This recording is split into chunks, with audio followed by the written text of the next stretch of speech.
I'm Bonnie.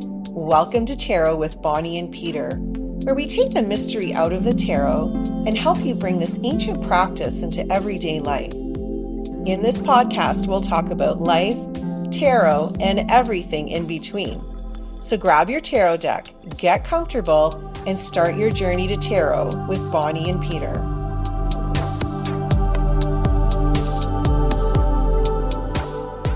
Hi, everyone. I'm Bonnie, and welcome to Tarot with Bonnie and Peter, and Happy New Year. This is our very first episode in 2026. Hi, Peter. How are you? I'm great, Bonnie. Thank you. Happy New Year to you, and happy 2026 to you and to everybody watching and listening. Yeah, it's been a while. How does time fly by so fast? I know. We were just saying before we hit the record button that November 30th was our last episode, so we've had a bit of a break. For a variety of reasons. Again, I'm traveling, and we've had the holidays, and but we thought, well, we've got to get an episode in the books. It's too long. Yes. Too long. I'm on this 5 weeks. 5 weeks. Too long.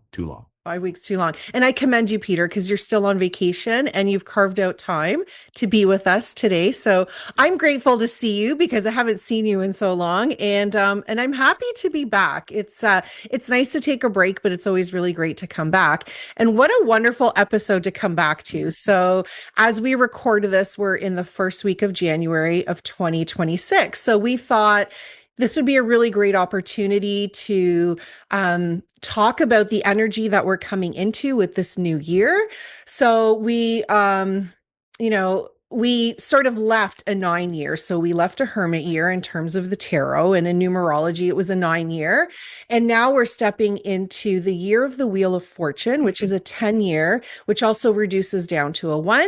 So we have the Wheel of Fortune and the Magician. So today we're going to talk about a little bit of an overview of how we can work with those energies of the Wheel of Fortune and the Magician, and then offer you some practices that we do ourselves when we're coming into the energy of a new year. So Peter will give you some suggestions. I'll also give you some, and then we'll see what happens, because it's always interesting to see what comes up when we record these episodes, right, Peter? I agree. We come into them with basically, a few lines of, oh, this is what we're going to talk about. And then we never know where it goes. Sometimes it goes rogue. Sometimes it goes deep. I'm also interested in what we have to say today. And I loved your summary of both of those, the two sort of energies, because you're right. This is a Wheel of Fortune / Magician year. And that's very different from what would have been the year of the Hermit in 2025. Yeah. And I guess we'll start, if that's okay. But as in reflection, because I love numerology so much, when we think of numerology, it works in like 9 year cycles. So we start with the 1 and we end with the 9, and then we go back to the 1. But of course, in tarot, we can sort of keep going because there's more cards in that, along the line. But what's really interesting with the year of the Hermit, not only was that a year to sort of go within and reflect, it was also because 9 energy is so much about transitions and letting things go that aren't serving us.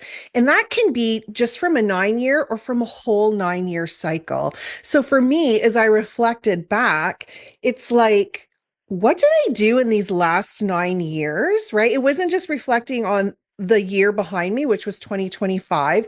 It went all the way back 9 years. And it was like, oh, who was I 9 years ago and who am I today? So for that, if people felt that energy really, really heavy and strong, it's not, it's normal that you would have felt like that, because there was a lot of energy moving into this new cycle that we're going into. So not only did we leave behind a 9 year, we left 9 year cycle, and now we're moving into another 9 year cycle, which is the Wheel of Fortune and then the Magician. So I just wanted to talk about that a little bit before we start talking about 2026 energy, because this could feel really different and fresh from what you experienced, in 2025.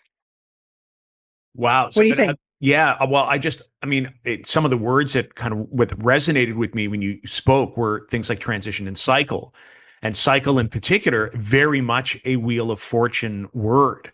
Hmm. All the things when we talk about the Wheel of the Year, which is often a representation of the Wheel of Fortune in some decks. We talk about all the things that go around, and that or that go up and go down, that have highs, have lows. Those are all Wheel of Fortune ideas. So, of course, you can sense that concept of heaviness as we let things go. And I always think, to bring that tarot analogy, we think about how the wheel turns.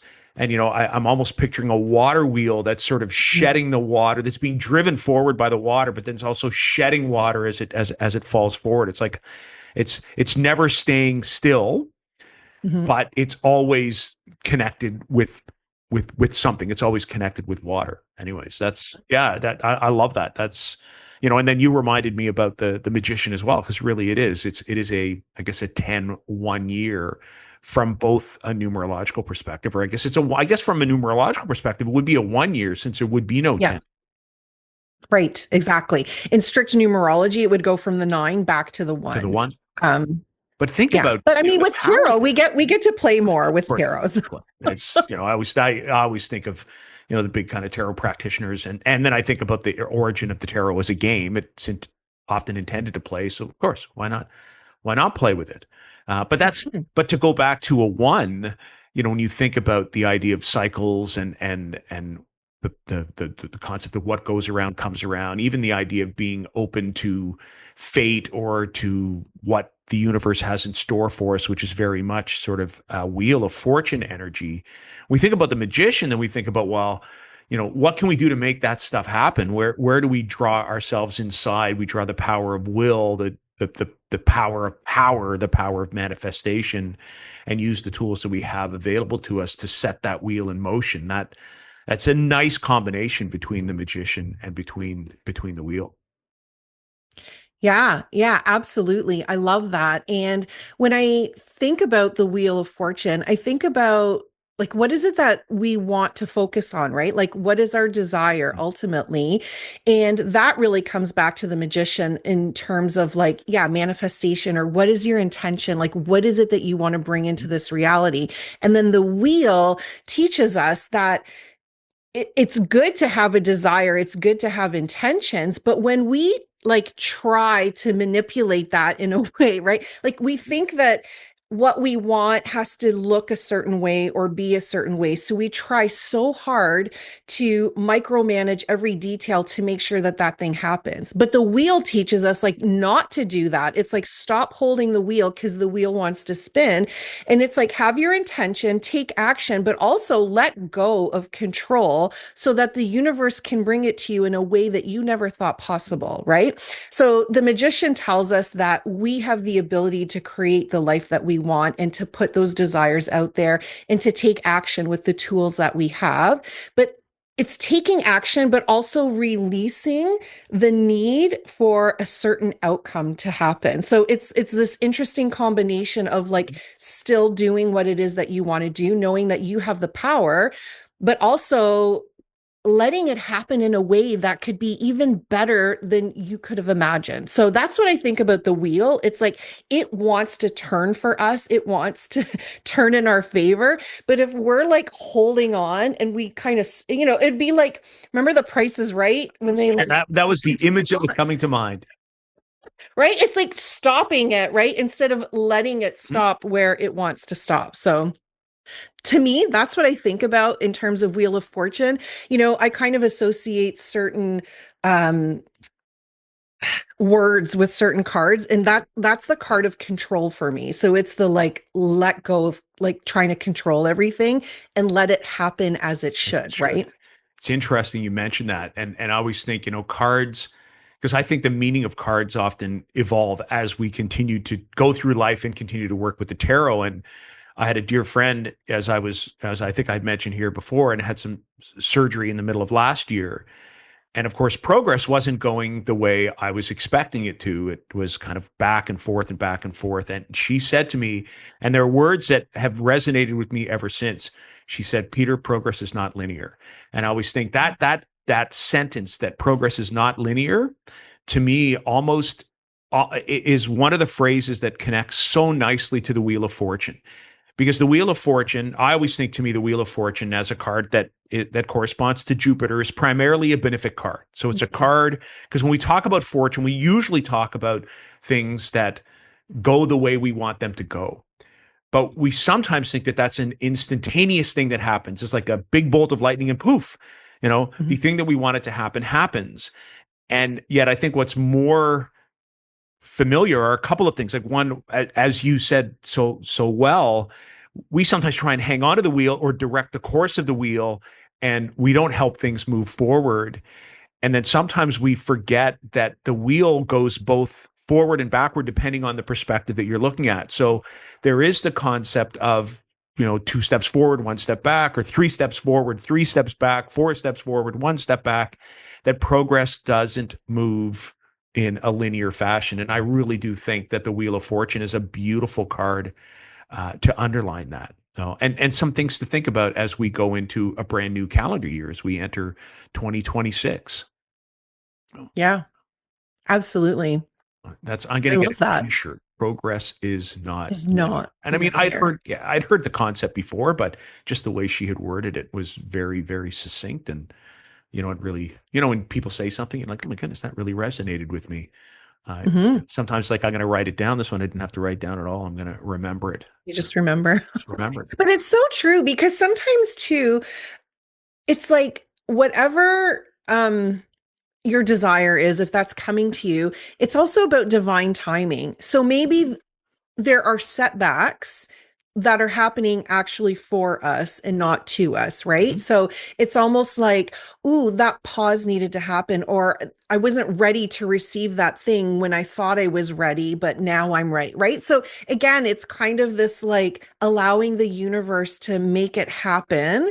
And sometimes we don't understand in the moment what's happening, especially like if it's, like it's ups and downs, right? Like it's the cycle of life. Sometimes things feel really great and sometimes they don't feel so great. So in those times of not feeling so great, it's like, okay, can I just be okay with this for now, knowing that, it'll come or there'll be a resolution somehow. So yeah, it's being okay with how the wheel is turning, I guess, which is really life, right? Like if we look at it, it's like, we live in duality. Not everything is going to be rainbows every day. And it's learning to deal with those days that, there's a storm and there's no rainbow. So, yes.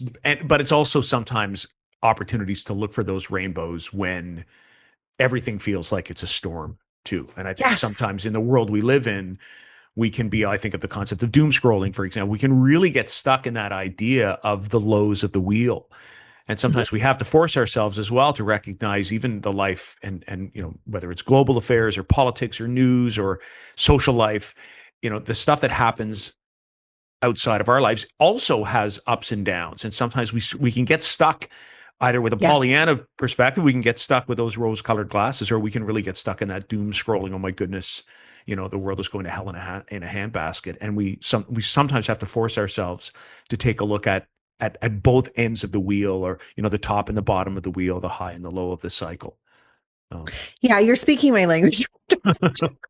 Like, yeah, it's about meeting those moments, right? With awareness, with compassion, and with regulation, right? Like if we really boil everything down to, it's like, how well can we regulate our own nervous system, our emotions during those times where things are really difficult. So absolutely. Totally. Of course, you always speak my language. It's one of the reasons why we're going into our 3rd calendar year with our podcast. Come on. I know. It's so great. I agree. So do you want to give some examples of what you might do at the beginning of the new year, either in relation to this energy that we're coming into with the wheel, or just in general, what you might do at the beginning of a calendar year? with the tarot? Sure. You know what, I'll talk what I would do in general with the tarot, and it might give for those of you that are, thinking about, oh, this is what I have to do. The very first thing I'm going to say is my practice with the tarot has evolved over time. I typically, but not always. I think there are probably some years that have gone by where, March would, and I'd be like, oh, I didn't do anything. I should have done something at the start of the year. Most years, though, I do spend a fair amount of time doing some work. Going from 2025 into 2026 was one of those years. I have a spread that I taught a course, I guess, last year leading into 2025 called Planning 2025 with the Tarot, or Planning the Year with the Tarot. I have a pathway system, so it's a 7-card sort of spread that takes a look at the card of the year and then takes a path, an annual path, and sort of looks at the narrative, the general narrative for that year. So I do that every year, and I did that this year as well. But another thing I did this year is I looked at kind of I'll say a life coaching model. And I was like, there were some things I wanted to focus on in my life. And so what I did is I just created sort of questions. I won't even say questions. I didn't really do a spread other than I had intentions in certain categories. I think of work, relationship, finance, health, spirituality, leisure, personal growth, learning, all of those kinds of things that, life coaches might have you. I've seen exercises with a wheel where it's like, well, why don't you rank, where you think you are in your life in these areas from 1 to 10 or whatever it happens to be.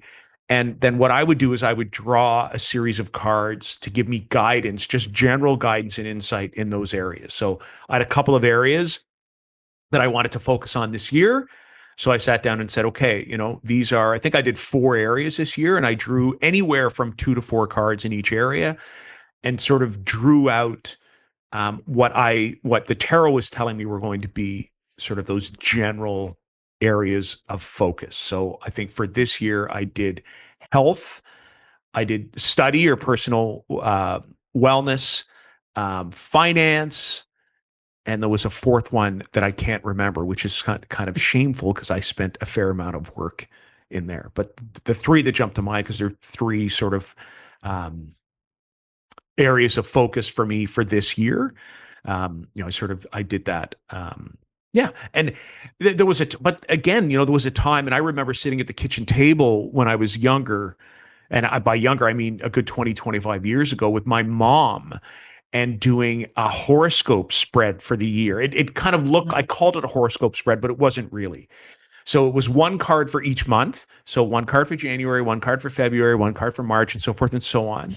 And then it was 2 cards for the energy that either you were going to bring in or let go of the upcoming year, and then 2 cards at the end that had the same thing. What lessons were you going to learn? And it depended on the cards that were drawn. What lessons were you going to learn, or what energy would no longer serve you at the end of whatever the year was? And it was 20 cards. So, and I'm going completely by memory. And I think there was 1 card for each quarter. So it would have been like January, February, March, and then a card. April, May, June, then a card, and so forth and so on. And I remember my mom, who is not, I think we've talked about this before. My mom was a staunch Catholic, kind of frowned a little bit on my tarot work, but every year would be, and she would call me Pierre because, French Canadian. Every year there was the request that would be, are we going to do the little card thing, you and me? I love that. Totally. At one year, her sister was visiting, my aunt, and I did the work for both. It's been a while, but the only reason I'm describing that is because my practice has sort of changed in that regard from a little set structure around what I would do for each year to really looking at sort of general guidance, general insight, and opportunities for reflection. So when I draw the cards, then it gives me an opportunity sometimes. You'd be very proud of me to sit down and write, and just what are my general impressions on the cards that are there. So that would be sort of 3 ways that I would work with the tarot, and almost always as that calendar changes. But I also think too, different cultures look at a different point of change for the year. I think we have our Gregorian calendar. We've got that January 1st. We have the lunar calendar that did Chinese New Year, which comes later. We've got the astrological New Year, which doesn't really come until the sun moves into Aries with that first sign of the zodiac. So I always think, that time from like January 1st right until March 20th, March 21st is a good time to do this kind of work, this what intentions, and I know you're going to talk an awful lot more about that, but what do I want to do for myself in this calendar year? So that's kind of where I do it. It's not hard and fast on January 1st. It's not like I go, oh my goodness, January 10th, and I haven't done anything. Oh, I have to let it go. The year's ruined. The year. Exactly. Oh my goodness, that's right. I better go put myself in a closet somewhere and not come out until 2027. It's not like that at all. So yeah. So that's me. That's great. I love that, horoscope wheel that you were talking about. I used to do that around my birthday. So I would pull a card for every month that was upcoming, like for that next year. And then I would pull a card for sort of the general energy of the year. And then I would also pull an oracle card to go with the tarot card to see like what energy was coming in and what would help me work with that energy.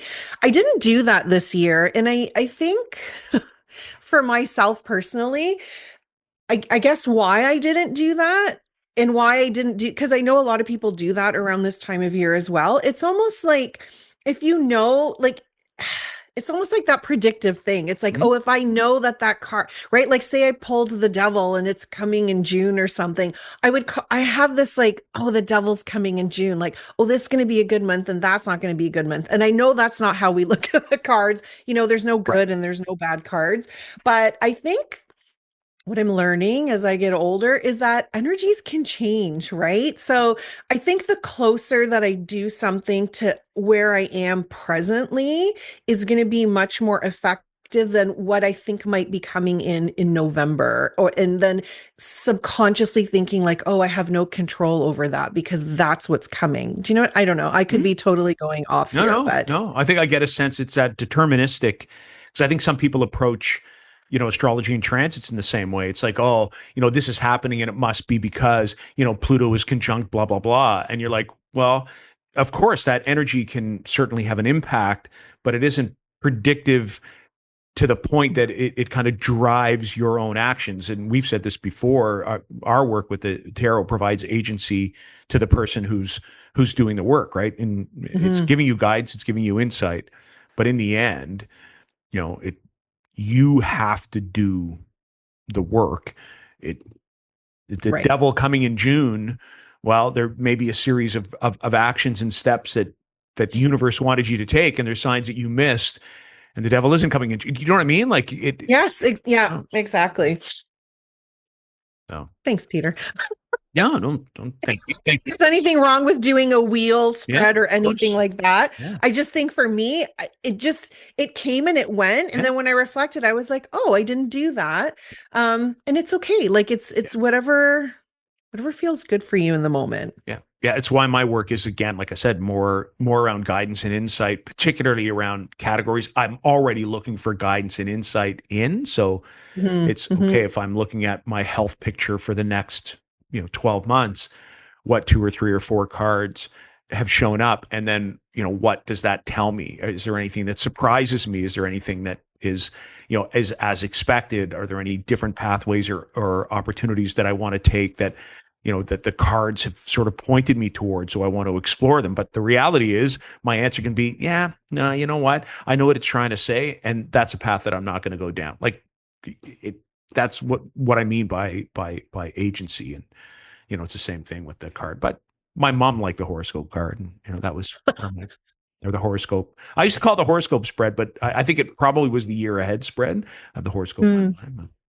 What about you? Like what would work look like for you when the calendar rolls from, well, in this case, 2025 to 2026? I'd say when we tear the calendar page off, but does anybody have a paper calendar anymore? I don't know. Well, it changes, right? So now I'm like, I need a new calendar. We took the old calendar down in the kitchen. I'm like, I need to buy a new calendar. We always have certain businesses we know that still send paper calendars, and we're like, okay, we're going to rely on so-and-so to make sure that we get our paper calendar because, we know where it's going to go. Yes, yes, absolutely. I did do a lot of reflection this year. The whole 9 year cycle really, I think, affected me. And I did a lot of personal work around, and I sent this out in a newsletter about certain things that you can do sort of at the end of the 2025 year coming into 2026. And one of them was like talking to yourself, um, to that talking to yourself 9 years ago and thanking yourself for what you started 9 years ago and where you are now. And I know that doesn't have anything to do with the tarot, but it helped me really reflect on like, oh my God, like what did I already set in motion? Sometimes we look back on the past and we look at all of the things that we didn't do, or, you know, we're upset about like, oh, I'm not where I thought I would be. But if we didn't actually start at that point, we wouldn't be where we are now. So with the tarot, things that I did do, and I even did this with my husband. It's like, what are we ready to let go of? So we did this. I can't remember if we did this in the new year. I think we still did this at the end of 2025. But what are we ready to let go of in this, last year, or even the whole last 9 year cycle? And what are we ready to embrace? I love doing that, not just in the new year, but at any time, because it really gives us an idea of like, what are we carrying that we don't need to carry anymore? And now what's ready to come in? So I did do a lot of work with that, and just being compassionate and having grace with myself, because my inner critic tends to be like, oh, you haven't done that yet. And it's been 9 years, right? So Does your inner critic have a voice? Is that what your inner critic sounds like? I think my inner critic sounds worse than that, but my inner critic does have a voice and it has a name, has a lot of things. But I'm learning to meet my inner critic with compassion as opposed to being so critical back at my inner critic, if that makes any sense. So any work that goes with like the idea of letting something go so you can let something new in. And sometimes we don't even know what those opportunities are because we can't see them because we're still carrying all of this old stuff. So and I'm a 3 card pull kind of gal, so like 3 cards for what I'm ready to, release, let go of, I don't need to carry anymore. And then 3 cards for like, what am I ready to step into? Or what is the energy that, is calling me, right? Or like, what is available to me? And then you could do 3 more cards as to what's going to help you to step into that new energy. So, yeah, that would be my work that I do at the beginning of a year, like the end, the end of a year and the beginning of a new year. And it doesn't matter. I'm like you. It's like January 1st doesn't come and it's like now, things are different and I'm going to like, I think that old way is not helpful. At least to me. Yeah. I'm learning that having more compassion and really questioning what our intentions are and what our resolutions are, like, why is it that you want that intention? And I thought about this as well. It's like, how many of us have the exact same intention every single new year? Mm-hmm. It's like it's the exact same one. And what's actually stopping us from stepping into, like, if that's our intention every single year, why isn't it happening? And in reflection with the wheel and the magician and this energy that we're stepping into, um, I've been thinking about, like, I think a lot of times we set intentions based on fear because we think we need to be a certain way for whatever reason. And that fear could be many different things. But yeah, so I think it gives us an opportunity to really question, why do we have that resolution or that intention? And is it like, do we have that as a way to like punish ourselves? Like sometimes those intentions can be really, really harsh. So then if we don't, um, fulfill that intention or that resolution, then what happens? Then we feel guilty, we feel shame, we're like, what's wrong with me, why can't I do it? So this gives us an opportunity to really go deeper, to understand why is it that we have that intention and what's really preventing us from stepping into that, because it's probably not the fact that we don't have enough willpower, right? Or that we haven't punished ourselves enough. Like there's a deeper layer to that, right? Like now I think about a resolution, I'm like, punishment. How am I like trying to punish, right? Because it's like January 1st, I'm not going to eat sugar anymore. I'm going to go to the gym for 5 hours a day, right? It's like all these things that we like punish ourselves. It's like, what if you didn't make your intention about punishment at all? What if you made it about stepping into like a way that you want to feel? So that's where my head is right now, Peter. That's huge. I'm gonna have to rewatch our own episode just to get my head around what you just shared, because that is massive. Like that's a complete mindset change, right? And I love that, the idea of making resolutions out of fear. It's like, and whatever that, almost exploring, well, what is that? What is that fear? What's driving the reason for that? So all the questions that you stated too, they make great, like you said, your three card spread girl, like all the questions that you mentioned would all be good guidance or insight, or questions that you could ask the tarot. I wanted to, because you had talked earlier on about, you and your husband did this as well. And then I thought, wouldn't it be interesting to do some of that together? What do we need to let go coming into this new year? What energy does because I always think, that the thing about a new year, and if you're doing a self-check, we're both in long-term committed, well, we both have spouses. That takes work, right? Like that's in the same way your health and, all the other things, your committed relationship takes work.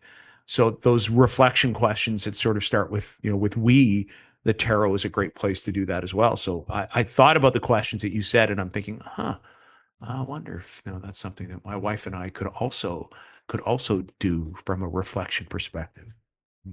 Well, I love that. And we didn't do it together. Like I did it for him, I guess. Yes. No, I caught that. I caught the, okay, yeah. But I thought, oh my goodness, doing something like that together was like, I was like, oh my goodness, that might be an interesting way That's to a go. great idea. And then I think too, when if we tie it back to like intention setting resolutions, those are usually personal. Sometimes we don't really share those with other people because that's coming again from a place of fear or a place of shame, or we don't want other people to know. But if you did that as a couple about like, why is it that you have that intention? Then that sparks a different conversation to be like, oh, why do you feel like there's nothing wrong with having goals. There's nothing wrong with wanting certain things, but it's understanding why it is that you want that. And if it's not happening for you, there's resistance somewhere in that, right? So figuring out what that resistance is, that resistance could be like your ego trying to protect you from something. So then that never becomes possible unless you actually deal with that. And I think having that conversation with your partner and understanding what it is that they're ready to let go of and what it is that they're ready to step into can really be an eye opener. And then you can start to see where each other are coming from. So yeah, maybe I'm going to explore. I'll see if he's game for this. Yeah. Well, and the idea of stepping into and stepping away from, I always think too, is the idea of the top and the bottom, or the parts of the cycle as well. There are times when things that is easier to step into something. There are times where it's easier to step away from something. There's times where, we can manage and manipulate both. So just to kind of, bring things full circle, see what I did there, full circle, back to the wheel of fortune, that yes, idea of tarot. So, yeah. All right.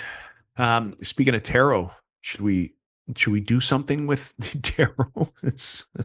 I think so. I've always said, I've written blogs about it. I said I never ever travel without a tarot deck. Although I think this is the very, very first time I was like, oh, the card little jumped out and it was the Hermit. I'm like, oh, that's 2025, still trying to poke its head. I think this is the first time that I've gone anywhere for a significant amount of time and haven't bought a tarot deck. Oh, no, so I've been pretty good, but I've always got my, because I had a couple of clients while I was here, some of my Australian clients who reach out when I'm in a Aussie friendly time zone. Mm. I don't usually do work when I'm on holidays, but for some people I did. So I've got my client deck, and I'm You with your international clientele, Peter. I love it. Like, oh yeah, no, I'll see you when I'm in Australia. well, we go. I mean, my wife's Australian. Our family is here, so we try and make the trip. Now that we both have work flexibility. We try and make the trip every year and try and come for an Mhm. extended period. There's no sense from where we live to come to Australia is 24, 25 hours on a plane plus whatever layover because there's not one flight. So it's a long adventure. So why not come for a Mhm. while? So anyway, so I've got my tarot deck here all set and ready to go. How about yourself? Okay. Yeah, me too. What are we doing? Are we just pulling one card or what do we want to do? You had some great questions there. Do we want to focus on one of those questions and we Okay. could each I draw? wrote some down, so let Yeah, me see here. yeah. Okay. Um, I thought they were brilliant. Thanks, Peter. Okay, so I have three cards here do you want to do this? Like it's like a three card. One is like, Sure. um, what do I feel? Okay, I want to read it so I don't get it wrong. What am I Okay. feeling pressure to fix or change? Um, All and right. then what is actually asking to emerge within me right now? So I'm thinking like the first card is more like Wheel of Fortune Mhm. energy. It's like if I'm having this intention, why do I feel like I need to do that? Right. Or what am I feeling pressure to change? What actually wants to emerge? And then what would an aligned intention look like, right? Like based on the energy of those two cards. So as you were reading them, as soon as you finished reading the question, I drew a card. Okay. So What did you get? I have three cards sitting here in front of me. So read the Okay, I'm first gonna question. pull three. Okay, there you go. Hold on. Okay. I mean, I'm using the Earth Woman Tarot by Tarn Ellis. I hope I'm not mispronouncing that. okay. Okay. Okay, card one. What am I feeling pressure to fix or change? Um, oh, sorry. I'm like, wait a minute. I've got everything blurred. So I'm holding up a card. I drew the Two of Pentacles, which is Oh, interesting, right? So what am I feeling pressure to change? You said to what or change? to fix or Fix or change. change. Okay. And I thought, that's an interesting card. So I think about the interpretation based on that question. If I'm looking at fixing or changing, that something then is out of balance, that there is a sense that I don't, because based on the question, if I'm looking to change, it sounds like what I'm trying to do is I'm looking to bring things into balance and into balance in that pentacle space of my life. So into balance of my day-to-day routine, into balance, perhaps it's balance of finances, perhaps it's balances of health, gratitude, which you always, remind me that, I perhaps it's practices of gratitude, but something seems to be misaligned. And I think that Two of Pentacles would be a call to bring things back into balance, to be able to juggle the balls that the Wheel of Fortune kind of throw our way. I don't know. What do you think about that, Carter? Or what card did you draw? Okay. I don't even know. Okay, let me see. Tell me. Oh, this is so funny. Okay. I drew the Seven of Swords. This is my I was going to say, stalker. this is your stalker card. This card doesn't want to leave me. Um, Well, what do you need to change? It might be saying you need to get a new stalker card. I need a new stalker card. But it's funny because this is like, what do I feel the pressure to need or change? Yes, Not necessarily what needs to change, fair point. right? So maybe in my own mind, I think that like it's worse than it actually is, right? Because it's funny. The Seven of Swords for me is the card of hiding. It's the like, ooh, I'm trying to hide a part of me. I'm trying to hide what I'm doing, or I'm hiding away like in, my home and nobody sees me. And that speaks to me so loudly, right? And that's even the work that I do out in the world is like hide less, live more, right? It's like we teach what we need to learn Mhm. ourselves. So in my I think for me, it's like, I think that I'm so focused on the hiding that I don't actually see what it is that I'm doing, because we have this podcast that's like the opposite of hiding, right? So Right. um maybe me thinking that I need to have all these intentions that help me not hide, but how can I actually see the areas where I'm not hiding and I am actually putting Mm. myself out there, or I am doing the thing. So it's kind of like, a tricky way of looking at it, but maybe it's not going to be my stalker card anymore. Sure. Well, that would be to, and I then I'd change my answer for my card then, or no, I wouldn't change it, but it could be then the idea of thinking that life needs to be more balanced when in fact it actually probably contains more. It's looking for those moments where balance is actually where you are successfully juggling, that those balls in the air. So thank you for reminding me that it wasn't quite, what needs to focus on, but um, I think Yeah, like in our head, it's like, in our what do head, we think we what do we have to think? do, right? Okay. So it's like, so now what is actually asking to emerge within me? So this is like now our like magician energy, like what actually wants to emerge? Okay, I'm not going to flip mine over yet. Tell me yours. Nine of Pentacles, right? That's like abundance. Right, exactly. What wants to emerge? Abundance. Wait till you see card three. So, what wants to emerge is, abundance. It's Little Empress. It's the idea. And I always think it's abundance in those earthy kind of places. So it is, it may be literal abundance, but it is also, abundance of kind of the sensual nature of Venus, because I always think it's a very Venusian card. But this is somebody who also is what wants to emerge. It's the celebration of what we've sown in our garden. It is the idea of benefiting from what has been hard work, because the cards that precede the Nine of Pentacles are cards of hard work. The seven and eight of Pentacles are cards that show us, with our nose to the grindstone, we're doing some stuff. We're planning, we're working. And here that nine says, okay, great. Work is done now. Let's move on to another stage of enjoying the abundance that we have created. Hmm. That's And maybe because of that, if you look back at the two, right, Mhm, where you're always trying to be it's like 6, 7. I don't know. mhm. Is that the big weird thing right now? 6, 7. It's like I can't believe you went there. Well, you have two I don't get you have it. I two think that's I the know, I don't point. know. You have two teenagers, so Yeah, but no, I think the whole thing is that nobody gets what it actually yeah, is. it's But I don't know what it is. it's like maybe you're constantly looking for so much balance that you don't give yourself permission to appreciate the Mhm. abundance. Yeah. Oh my Well, God, don't you love the tarot I so do. much? Always, always. Like I said, wait till you see card three, but go ahead. Card two. Okay. Okay, so what is actually ready to emerge in me route? Now I'm nervous. Oh, for God's sakes. Let's, The Two of Swords. oh, okay. So another two. All right. So Ready to funny. Our numbers are opposite. Like mhm. you went from low to high. I went from high to low. Hello. Yeah. Okay. Okay. So what is actually ready to emerge in me right now? I know what this means for me. So I'm getting a new perspective of how I see the Two of Swords. And I think of the two of, and it's funny because I was just talking about this with intentions. It's like the Two of Swords is about making a decision, Mhm. right?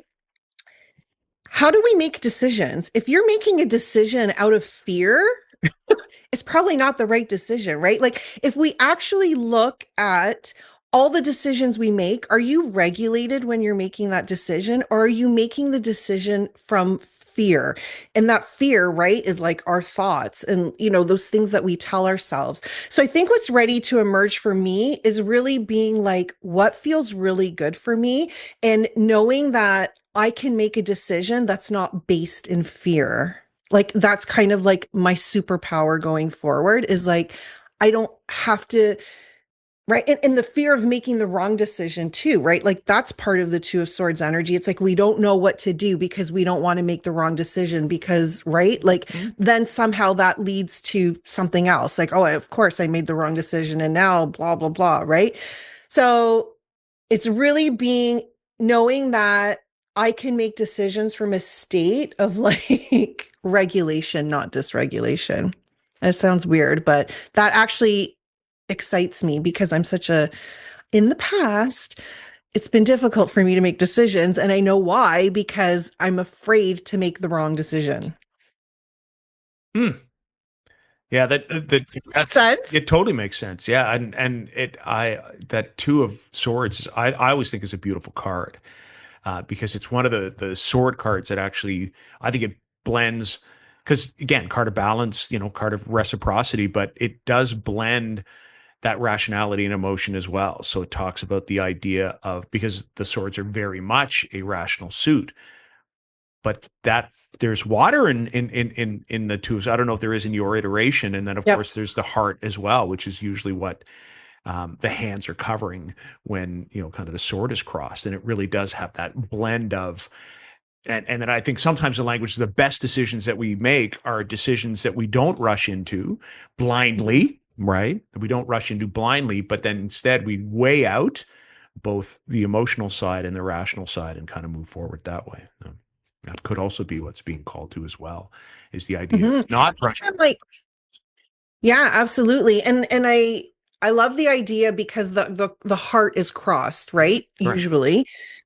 And it's almost like the idea of dropping out of the head and into the heart, Mhm, like coming into the body and seeing what that feels like in the mhm, body mhm. when we're making the decision. Because it's like right now, it's like, no, I'm not in the body. It's all right up here.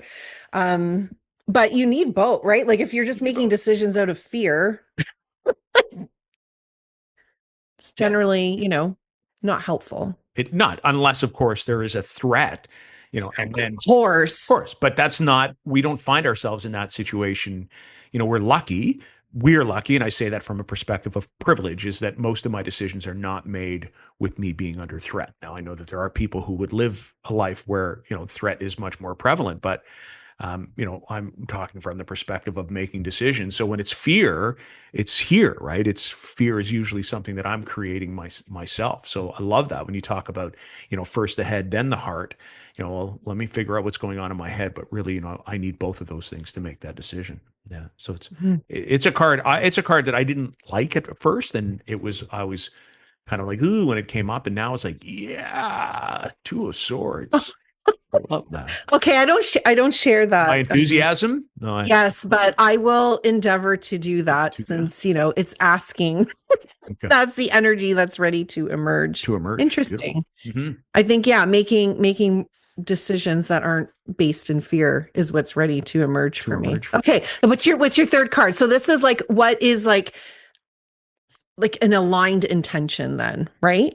Uh-oh, yes. what is Well, it wasn't because I got the Nine of Pentacles in the second card and I got the Empress in the third. Of course you did. Right. So the idea of aligned intentions, to me, I just think it almost echoes what's in the second card. So if what's waiting to emerge is that sense of abundance, that sense of sensuality, or connecting to our ground connected ground, that idea of groundedness, then the Empress is that calling, then make it happen, right? Then what you need to focus on is is removing the obstacles that allow the energy of that Nine of Pentacles, which I also think is the little Empress, which is why I Mhm. reminded myself of that before. What stuff has to get out of the way for that energy to be able to emerge? What has to get out of the way? What intentions are you going to set? What work are you going to do? That's, I think, where the Empress comes into play. What work are you going to do? What stuff are you going to create to to make Mm, that Nine of Pentacles happen? yeah. That's great, Peter. Goddess of creation. I mean, that's what that is, right? That Empress Yeah, we talk about it's it as goddess of creation. love, but it's creation. It is literally creation. She's often pregnant, which is the ultimate creation, she's often pregnant inside these images. So yeah, Yeah. birth, let that idea birth itself forward, bring it out into the world, make it happen, give it life.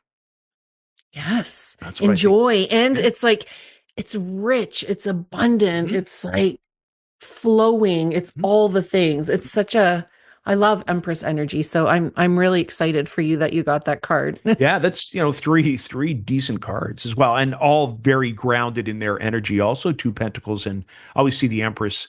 I know it's Venus's card, but I always see the Empress as very much a grounded card. So, anyways, Hmm. all right. Well, Okay.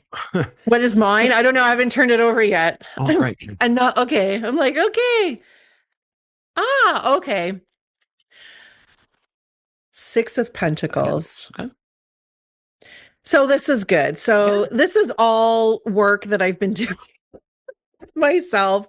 A soul aligned intention for me based on the Six of Pentacles is I've been reflecting on this a lot. It's so funny how this shows up as we're doing this podcast, but it's okay. So when we think of the Six of Pentacles, Mhm. it's like this idea of giving and receiving. Receiving. And what I've noticed with myself, it's like the need to increase my capacity to receive, right? And once I increase the capacity to receive, I can also increase my capacity to give, right? We think that sometimes that's out of balance. It's like, oh, I can give, but it's really difficult to receive. But I can only give so much because my capacity to receive is limited by how much I can actually give in other areas, right? So I'm learning that about myself, and that speaks so much to me right now about giving is easy for me in certain ways. In other ways, it's not because it's like that hiding. If I'm hiding, I can't give. I can't share my gifts with other people if I'm hiding behind something. And that means I can't receive because right. Like it all Mhm. links together. So that's a really beautiful reminder for me about knowing that it's okay to receive, because the more I receive, the more I can actually give. And sometimes we lose that perspective because we think we just have to give, and it's not safe to receive, or it's selfish in some way to receive, but it's reciprocal. It's the wheel, right? Like everything turns, everything is reciprocal. The more I give, the more I receive. So the more I receive, the more I give. Like they're linked together. So Well, and the more you receive, the more you have to give as well, right? So yeah. exactly. Yeah. And if we block ourselves from receiving a whole bunch of different things, then that blocks how much we can actually give in turn, right? Hmm. Hmm. Yeah, I love how you brought that back to the wheel as well, because that idea of that reciprocity is very much. I mean, it is a Six of Pentacles word, but it is also very much an energy that sits inside the card of the year here, which is the Wheel of Fortune. Yeah. So interesting cards, Peter. Hmm. Yeah, yeah. So yeah, I'll just recap. So I had, for those of you following along, Two of Pentacles, Nine of Pentacles, and the Empress. So yeah, I'm excited. Yeah, that's good. And so to recap for me, Seven of Swords, Of course you did. Two of Swords, Six of Pentacles, Hmm. which, sixes, I like sixes. Sixes are Yeah. nice. And again, and this was actually my intention for a long time, increasing my capacity to To receive. receive. So Yeah. You've yeah. talked about that. You've talked about the challenges you have to receive on previous podcast episodes as well. So, and sometimes I think it's when this Six of Pentacles card has come up. So Hmm. yeah, Hmm. I'm glad to hear that that's an intention, for you, because, I know your capacity to give is huge, having been at the other end of that. So I'm glad to hear that you're open to a capacity to receive. So, Thank you. Wow. Okay. huh? That was fun, Peter. I've missed this. Yeah, me too. Me too. Me too. No, thank you. Thank you very much for, for giving of yourself here with the tarot podcast, and then for receiving, what I had to send your way. I receive your compliment. Thank you, Peter. And it's funny. That's a hard thing to do. I'll speak from a woman's perspective because I'm a woman, but just accepting a compliment Mm. can be so difficult for women. And that could, if other people are listening and they're like, oh my gosh, like that's me too. Just even practicing receiving a compliment without giving something. Right. When someone compliments me, I want to be like, oh, no. This is about you. It's not about me. We dismiss that. So the actual act of being like, thank you, I receive that is a practice. So thank you, Peter, for helping me to practice my capacity to receive. You're welcome. You're welcome. Okay. All right. For people who wanted to do some work with you, Bonnie, or find out what you've got coming up, where would they find you? And maybe give a taste of some things, if any, that are in the calendar for you. Awesome. I am about to release a 6-week program that I have. And it's sort of interesting that a lot of what we spoke about today is what will come up in that. But it's to help people who feel like they're hiding, which is so funny that the Seven of Swords showed up. And sort of help release some of those things that make us feel like we have to hide before we show up as our true selves. I feel like a lot of times we postpone our lives because we have to look a certain way or achieve certain something in order to really start enjoying our life. And this is to help people who feel like that's been difficult for them or not possible. And we do that through breath work, through some yoga nidra audios that you'll have access to, and even some tarot reflection. So I'm going to be announcing that soon on my website. If you're on my email list, you'll get information about that when it comes out.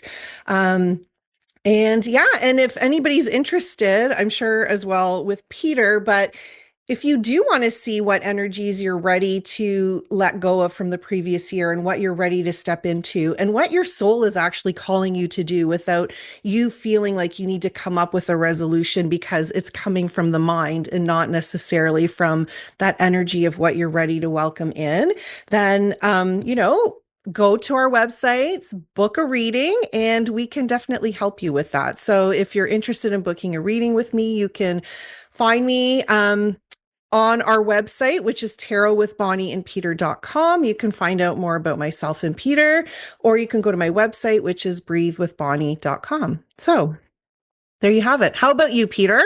What do you have going on? Where can people find you? Well, right now people can find me in Sydney for the next week or so. You're in Sydney. So I don't have a lot going on.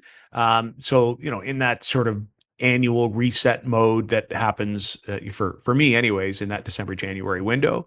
I always have the cards of the Zodiac, the next one, cards of Aquarius, which is coming up, I think, Saturday, January the 17th. If you're interested in a little bit of information on the card of the year for 2026, so the Wheel of Fortune, I actually added a little bonus section to the end of my cards of Capricorn. Still lots of time to be able to go and take a look at that. So those are all available on my website. So that's peterwhitetarot.com, or of course through tarotwithbonnieandpeter.com.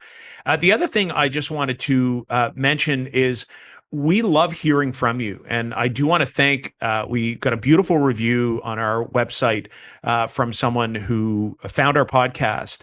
And, to just ask those of you, so thank those of you and express gratitude for those of you that have already sent some kind words. And then to ask those of you who, if you are getting something out of our podcast, out of this joyful work that we do, this work of passion that we do, then hop on to whatever platform it is that you're listening from, or even pop onto our website and give us a review. Let us know what it is that you like about our podcast. It's always good to hear from you, and always good to hear about the things that you like. And if you have ideas for future episodes, we'd always love to hear from you as well. And the last thing is, if you tried these 3 questions, the wonderful questions that Bonnie put forward, and you want to share a little bit about your experience, and please, by all means, do so, whether it's through our contact information on our website or through the comment section in whatever platform that you're watching or listening to. We would love to hear all about your experiences. So, and of course, don't forget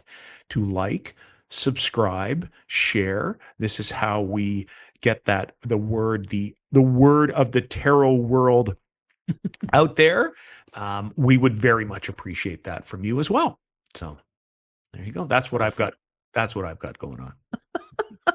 Thank you, Peter. And it's been a pleasure. It's been wonderful to connect with you and to connect with our audience. And we thank you for being here. And we will see you next time on Tarot with Bonnie and Peter. Bye for now.